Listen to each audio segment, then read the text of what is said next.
semangat terus, selalu bersama rakyat, karena kita bisa merasakan suara-suara nurani karena kita bersama mereka. Jangan patah semangat, maju terus. Bismillah, insya Allah lancar semuanya. Salam untuk keluarga dan kawan-kawan. Kami rakyat kecil, Pak, selalu semangat, Pak. Demi Pak Ganjar saya tetap semangat, Pak. Tetap berjuang untuk Pak Ganjar.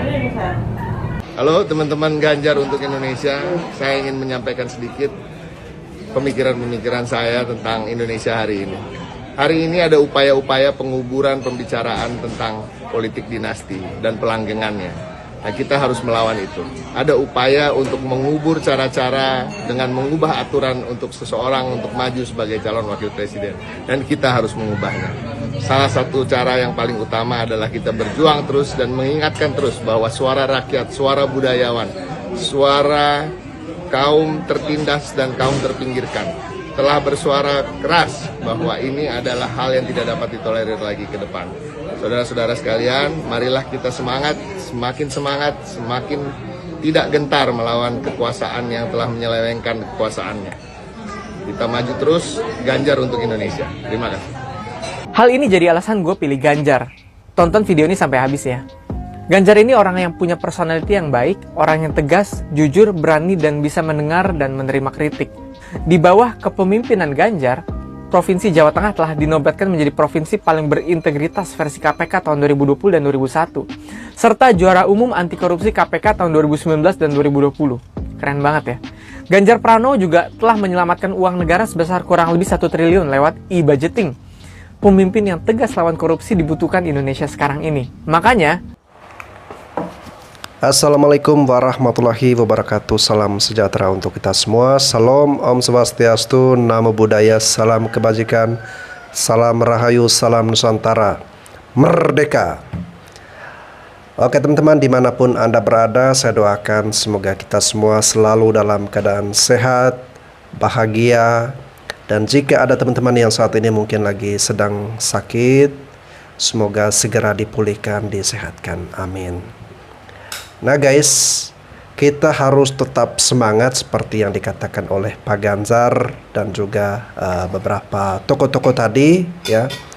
Semangat untuk Indonesia yang lebih baik, untuk bangsa dan negara kita yang lebih maju lagi, dan untuk nasib warga negara Indonesia dari Sabang sampai Merauke.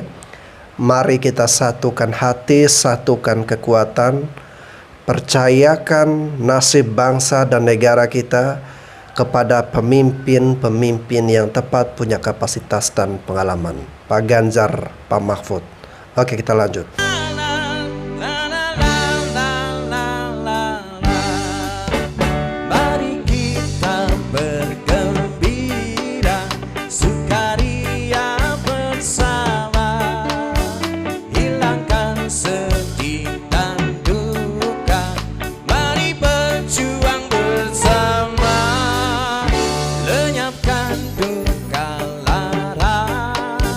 Berjuang semua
Ya ini seperti yang terjadi juga di Bali, ya.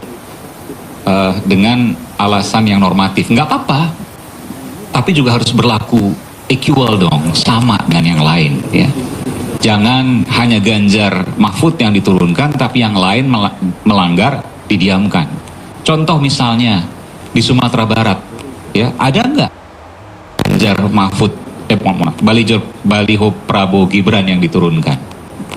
Tidak. Di basis-basis misalnya yang dianggap Prabowo Gibran itu kuat, ada nggak yang turunkan? Tidak.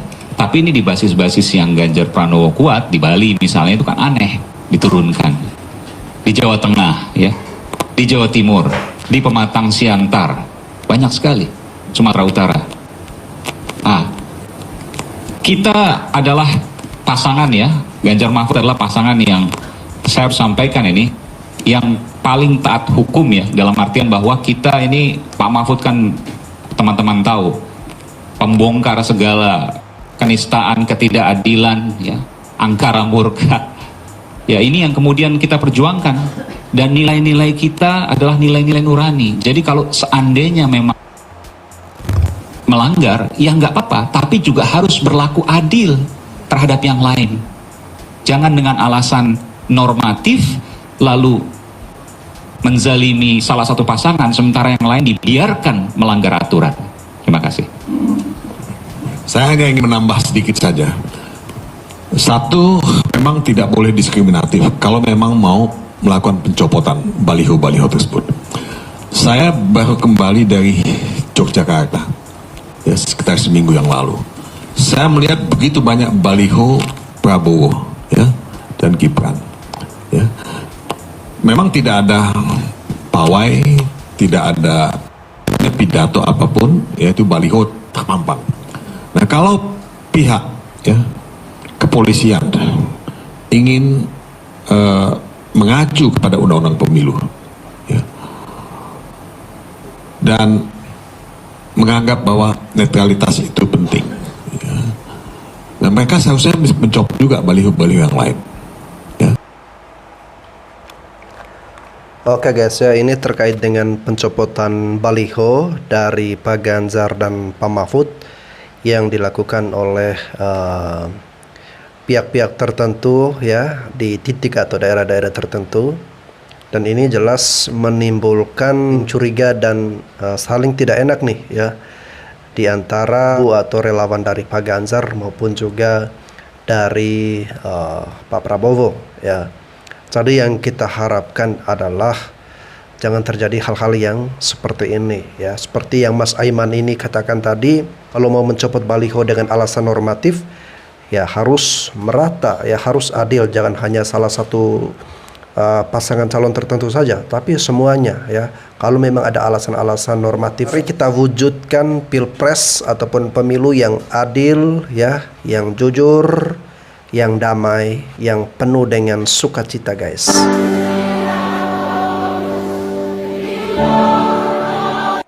Silahkan dicopot semua gambar-gambarnya, ya. Tapi kita sebagai pendukungnya, ya, nama Ganjar Pranowo dan Mahfud MD sudah melekat di hati saya. Jadi saya pastikan siapapun Anda tidak mampu untuk melepaskan dari hati. Oke, silahkan dibersihkan semua itu. Sedikit pun tak ada pengaruhnya apapun. Karena Ganjar Pranowo dan Mahfud MD sudah melekat di dalam hati di sini nih. Oke. Pilpres 2024 yang dibikin gak bermutu karena salah satu pesertanya tiap hari main drama melulu. Orang-orang tua disuruh nangis-nangis, yang muda disuruh ngaku diintimidasi, bilang baliho dicopot, dibakar, ada yang merasa diawasi, ada yang merasa ditekan. Lo yang didukung juga ikut-ikutan nyinyir kayak pendukungnya, nyebar narasi yang provokatif. Ini gimana sih? Banyak yang nulis di medsos, pedes, menyakitkan, menghina, melecehkan, bilang Gibran Raka Buming itu bocil, nggak berpengalaman, ya, anak kemarin sore, cuma ngandelin bantuan orang tua, nggak bisa ngapa-ngapain, nggak punya kemampuan apa-apa. Tapi gara-gara orang yang disebut bocil nggak bisa apa-apa, lah kok jadi pecicilan dan banyak paranoid, nyerangnya membabi buta. Lo katanya Gibran nggak ada apa-apanya, kok sampai segitunya? Dari sini kan malah kelihatan ternyata Gibran ada apa-apanya, bos. Lo baru ngadepin Gibran yang tiap hari kalian hina aja pecicilan kayak gitu. Itu kasihan tuh, orang-orang tua itu disuruh nangis-nangis di depan kamera tuh. Kasihan, udah tua, oh masih aja dipekerjakan, mengeksploitasi orang tua, ya kan? Sampai, aduh, kalau mending actingnya bagus ya nggak apa-apa.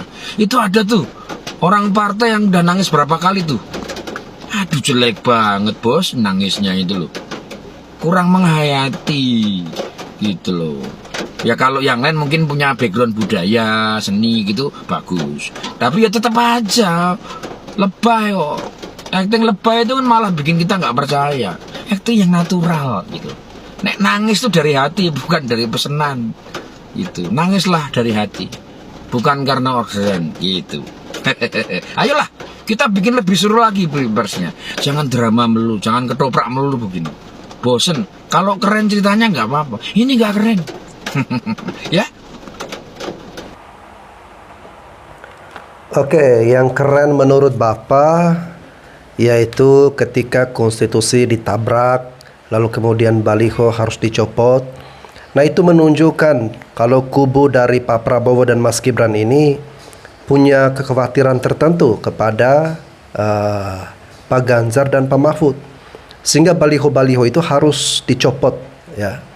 Kalau memang mau terbuka, ya, mau adu pilpres secara jantan, ya, biarkan saja. Kenapa harus dicopot? Biarkan saja. Biarkan kita bertarung pilpres ini untuk memenangkan masing-masing calon dengan aman, damai, ya. Jangan melakukan cara-cara seperti itu, ya. Kalaupun ada elit-elit partai PDIP yang menangis, ya, salah satunya adalah Pak Hasto, ya, itu karena memang wajar. Beliau dekat secara emosional dengan Ibu Mega dan juga Pak Jokowi. Gimana sih ketika orang yang bersama dengan kita anggap sebagai keluarga, ya, sudah menjadi satu bagian dari keluarga, lalu kemudian menjalani bertahun-tahun, tiba-tiba di akhir-akhir itu melakukan hal-hal yang melukai perasaan, melukai nurani, ya. Siapapun itu, ya, kalau dia manusia pasti dia mengeluarkan air mata itu. Membalas komentarnya dari AYY, ya, itu ini di atas ya, ini pasti pendukungnya Anies Rashid Baswedan ya.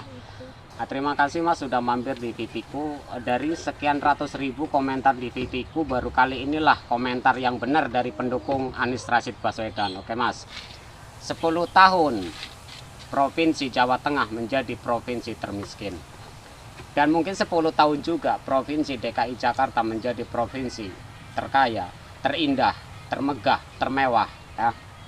Tapi kita kembali ke belakang dulu Mas ya. Sebelum Ganjar Pranowo menjadi gubernur Jawa Tengah, Provinsi Jawa Tengah adalah provinsi termiskin. Tetapi setelah Ganjar Pranowo menjadi atau menjabat sebagai gubernur Jawa Tengah, satu-satunya gubernur di Indonesia yang mampu menurunkan angka kemiskinan adalah Pak Ganjar Pranowo. Yang pertama.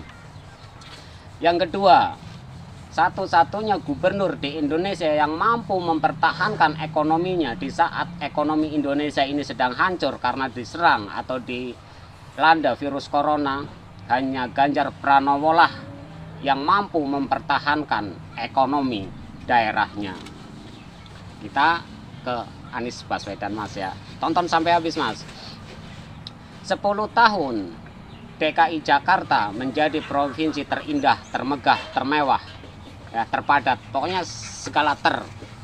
Tetapi begitu Anies Rashid Baswedan masuk menjadi Gubernur DKI Jakarta, apa yang terjadi?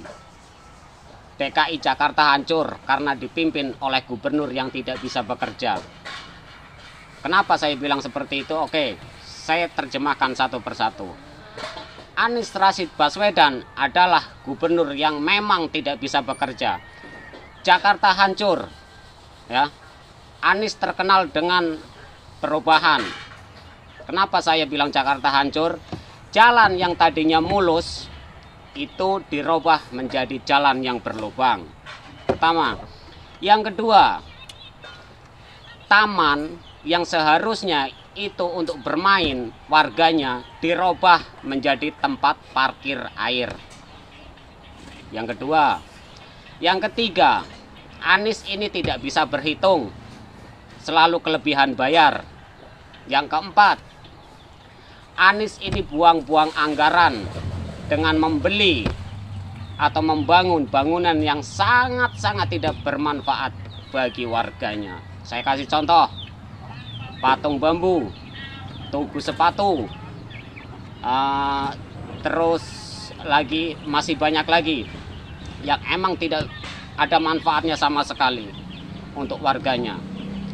Dan Anies juga satu-satunya gubernur di Indonesia yang sangat boros dengan membelanjakan anggaran pemerintah yang tidak ada manfaatnya untuk warganya.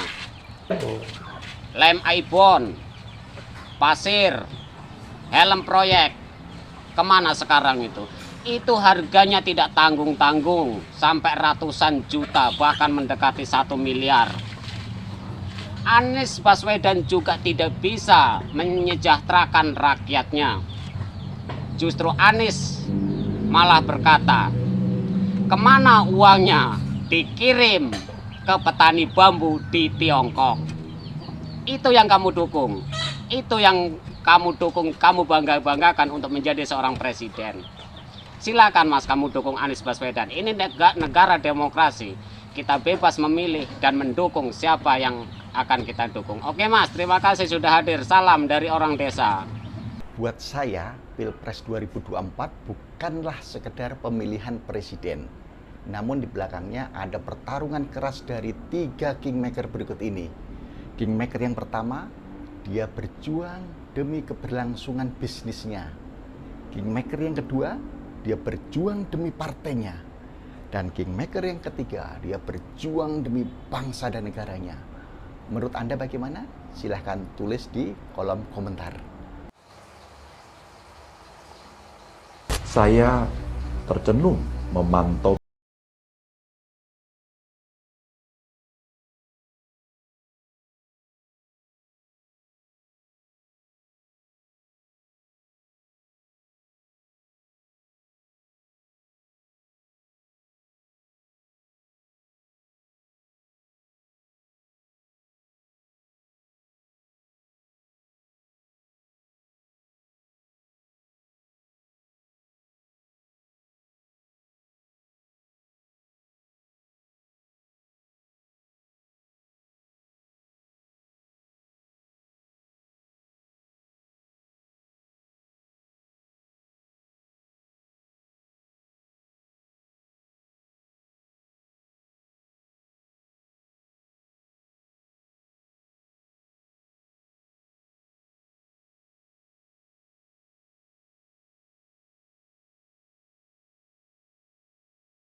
jenuh memantau perkembangan akhir-akhir ini tentang kondisi. Oh, saya tuh dulu mengidolakan Pak Ganjar loh. Setelah Jokowi, saya berharap sebetulnya the next-nya Pak Ganjar. Karena ramah gitu ya. Tapi setelah berjalannya waktu, saya melihat, wah nggak bisa juga nih. Karena terlalu mudah disetir. Selalu ngomong iya. Dan itu tidak baik untuk seorang presiden, seorang pemimpin. Hal-hal dalam videonya. Menurut saya pasti ada konseptornya kan. Maksud saya gini loh Pak. Bapak ini kan salah satu aktor capres saat ini ya. Jangan mau juga disuruh ngomongin tentang MK-MK. Nggak elit Pak. Kesannya kayak Bapak tuh jadi takut sama lawan main. Jadi saran saya, kalaupun disuruh-suruh, Bapak pilih-pilih lah. Mana yang harus Bapak omongin, mana yang harus tim TPN-nya atau tim buzzernya yang ngomong. Jangan semuanya Bapak. Nggak keren Pak, sumpah.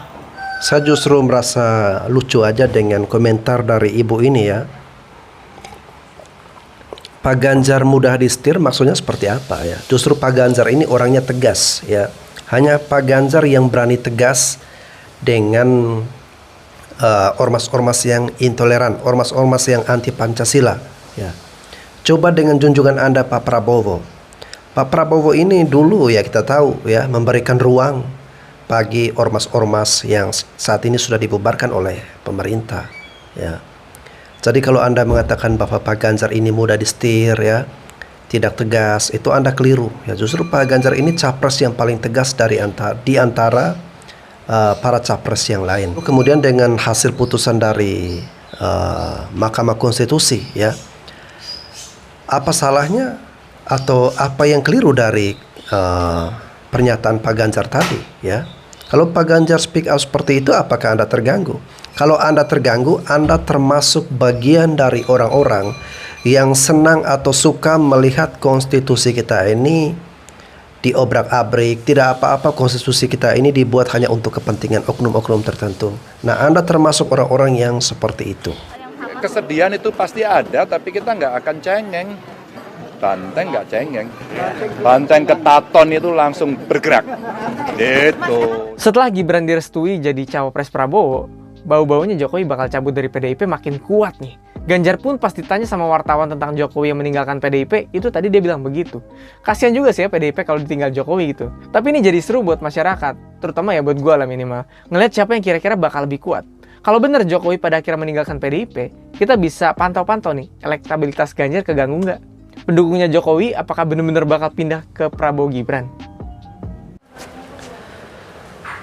Oke guys ya, setelah menyaksikan video-video tadi ya, saya mengharapkan kepada Bapak Ibu pendukung dari Ganjar Pranowo di sini untuk tidak terpengaruh atau terprovokasi dengan adanya berita yang beredar baliho-baliho dari Pak Ganjar dicopot ya. Meskipun baliho-baliho itu dicopot dengan alasan-alasan yang membuat kita tidak masuk akal ya, tetapi baliho yang terbaik, teraman, tersimpan rapi, tersembunyi dengan sangat baik tanpa bisa dicabut ataupun dicopot, itu adalah baliho yang ada di dalam sanubari kita guys, yang ada di dalam hati nurani rakyat. Itu baliho yang paling aman, nyaman, tentram, dan melekat dengan rakyat ya. Semakin Pak Ganjar dibuat seperti itu, justru ini semakin menumbuhkan, menambahkan semangat bagi kita semua guys ya. Dengan latar belakang kebudayaan yang berbeda, tetapi kita satu tekad, satu tujuan untuk mempercayakan nasib bangsa dan negara kita ini ke orang-orang yang tepat, orang-orang punya kapasitas, orang-orang yang berpengalaman, bukan orang-orang yang tidak punya pengalaman, yang hanya cuma karena faktor keluarga lalu kemudian memanfaatkan itu untuk meraih ambisi kekuasaan ya. Oke teman-teman, mohon maaf apabila dalam video ini saya agak sedikit emosional ya. Memang sekarang menjelang Pilpres kita harus lebih gencar lagi, lebih tegas lagi ya, dalam meyakinkan publik bahwa bangsa dan negara kita ini perlu berada dalam genggaman orang-orang yang tepat ya, bukan yang rakus kekuasaan, bukan yang haus akan ambisi kekuasaan. Terima kasih, sampai jumpa lagi di konten-konten selanjutnya.